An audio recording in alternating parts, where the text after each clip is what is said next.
Punch it!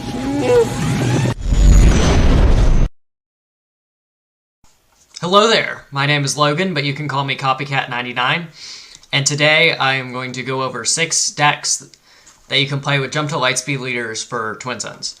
My LGS recently started adding Twin Suns into the rotation, so I thought I'd put some more eyes on the format and show you some deck ideas.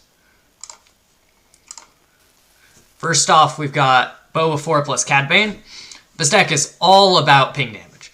Whenever you play an Underworld unit, you get to both trigger Cad Bane and trigger Boba. So you get to pick a player to deal 1 damage to one of their units, and you get to pick a player and deal them 1 indirect. So you just end up pinging so much units on the board. You have some Underworld. You can play Underworld synergy like McClunky and Dengar especially, giving 3 indirect on a piloted vehicle. It's really sweet. And you ping everything in play. It's really fun, and it's probably not fun to play against because you have so many tough decisions. But it's a really sweet list. Second, we've got Poe and Finn. For 1, you can put Poe on a vehicle as a 2/1 pilot, and then you can sacrifice him to Finn to give the vehicle a shield.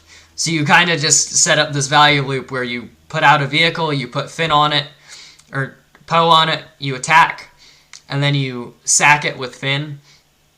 And that allows you to keep your ships alive and push for a ton of damage really quickly, and then they both deploy on 5. Also, a common problem Poe has in Premier is if you don't draw Heroic Sack, it's really awkward if he's on a ship on your 5 resource turn, so you can't flip him on the ground. Finn ensures he doesn't get stuck. You can always pull him off a vehicle and give it a shield, and then deploy them both on 5 resources as 4/6s. Another big draw to this deck is you get some resistance synergy. You can play Snap Wexley, you can play Radis if you're in green, and that allows you to accrue some advantage and really, really do some sweet plays. Third deck is Han, 4, and Cassian Andor. This deck is all about playing cheap, odd-costed cards, primarily 1 and 3 cost cards. Being able to lead double 1-drop into triple 1-drop potentially, and then normally you'd run out of gas, right? You'd run out of cards in hand. But you can draw cards with C-3PO, you can draw cards with the Cassian ability. So you just flood the board with odd-costed cards, and that ensures you will be getting 5 resources back when you deploy Han on your flip turn. It is a really sweet, low-to-the-ground, like, aggressive deck that plays 2 really, like, underplay leaders in Premier.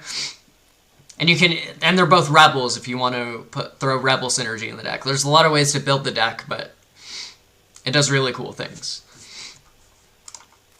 Then we've got Vader 4 and Vonreg.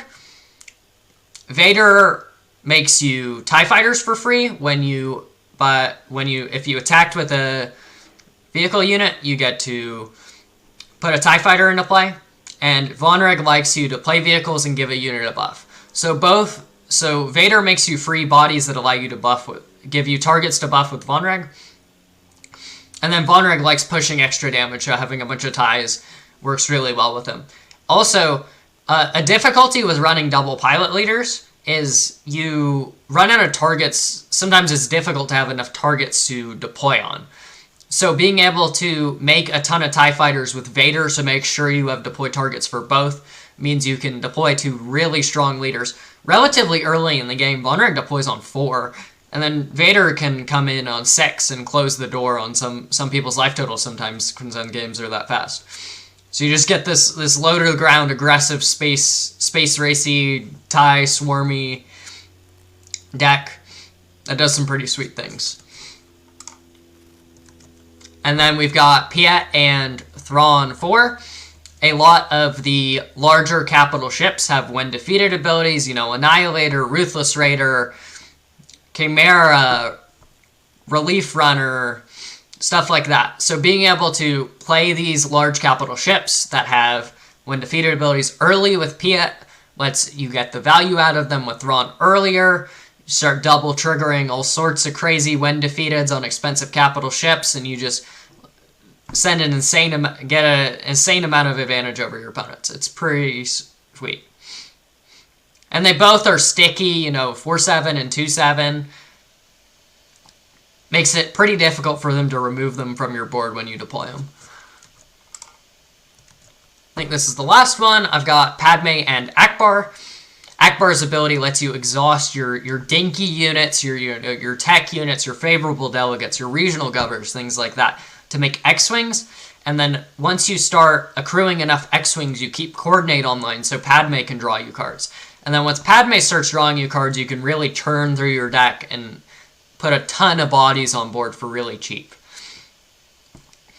And then they both deploy. Again, they're both sticky. Akbar's a 3/8, Padme's a 2/7. And you just keep making bodies, and you just have such a wide board that it makes it really difficult for your opponents to answer all your units. And Akbar gives you flexibility in the late game. Being able to tap down like an Avenger or something, like if it gets that late, and prevent people from actually killing players and messing with math. It's really good. That's all I have for this video. If you like this kind of comment, make sure to like, comment, subscribe. You know, tell me what Twin Suns combinations you like, personally, down in the comments below. This will be Copycat 99. I'll see you. This was Copycat 99. I'll see you in the next one.